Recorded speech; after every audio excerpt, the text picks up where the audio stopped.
My son's text was one word: help. By the time I called back, his voice was gone. A stranger answered. The laugh was jagged, like glass scraping metal. "Your boy is with us now." The line cut. I didn't think. I traced the number, every keystroke precise, detached, as if I'd rehearsed this moment. An abandoned warehouse blinked back on my screen. When I kicked the door open, he was there, sitting on a chair too calmly, eyes swollen from tears. His voice was small, broken at the edges. "Dad, I'm sorry. They made me do it." That's when I felt it, heat against my chest. A red dot. My pulse slowed. Not fear, calculation.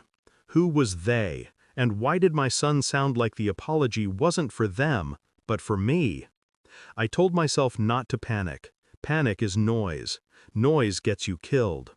But the word sorry played in loops inside my head. Sorry for what? He wouldn't look at me. His hands shook, but not from being tied, because he wasn't tied at all. His wrists were free. I asked nothing. Questions reveal weakness. Instead, I catalogued. The scuff marks on the floor. The faint smell of gun oil. A shadow above the rafters. Someone else was here, watching. And still, my son wouldn't look at me. That was the first betrayal. Not the strangers, not the warehouse. The silence between father and son. The gap that shouldn't exist, but did. I walked out alive that night only because the dot disappeared as quickly as it came. A warning, not a bullet. They wanted me to leave confused, raw. It worked. But confusion hardens into obsession. The days after blurred into careful rituals. Work by daylight, obsession by night. Phone records, my son's text logs. Deleted messages resurrected with quiet persistence. Patterns emerged. Numbers I didn't recognize. Cash withdrawals at odd hours. A new group he'd been circling. One that lived in shadows, feeding on boys who wanted belonging. I didn't confront him, not yet. I became the actor in my own home. Calm smile. Slow nods. Polite dinners where I asked about school while he lied with practiced ease. Inside, I dissected every detail. His shoes, too clean for where he claimed he'd been. The way he avoided my eyes when the doorbell rang. Trust eroded quietly, like rot under paint. And beneath the rot, a question spread. Had he lured me there that night? Was I the target, not him?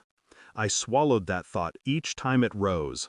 But thoughts are like knives. They find their way to the surface. The evidence came in fragments. A recovered video file. Grainy footage of the warehouse. My son, my blood, standing beside the man who answered my call. Not captive, not coerced. Smiling.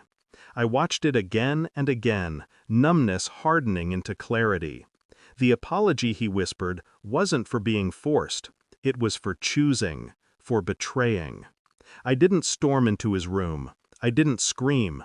I simply placed the tablet on the dinner table that night, hit play, and let silence do the rest. He froze.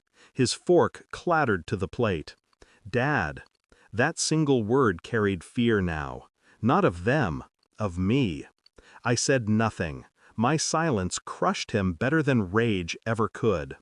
The men behind him wanted leverage. They wanted my mind, my work, the fragments of security I still controlled. They sent my son as bait. But they underestimated what silence can do to a boy raised by a man like me. I didn't fight them directly. I erased them the way they tried to erase me. Financial records handed anonymously to the police. Anonymous tips rerouted through 3 continents. A quiet collapse of their network. And my son? He watched it unravel, powerless to stop it. He tried apologies again, tried to explain, tears, trembling, all the theater of remorse. I only looked at him once, when their empire crumbled to ash, and said the only words I would ever give him. You chose. The house is quiet now. His room is empty.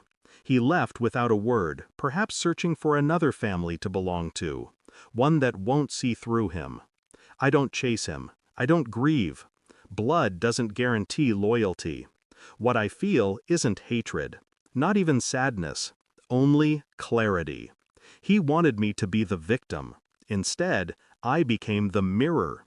And in that mirror, he saw what betrayal truly looks like when reflected back cold and unflinching. The final truth is simple. I didn't lose a son. He lost a father. And some debts are never forgiven. Thanks for watching. Don't forget to like, share, and comment. Subscribe now to Cheating Stories Insight World for more amazing stories.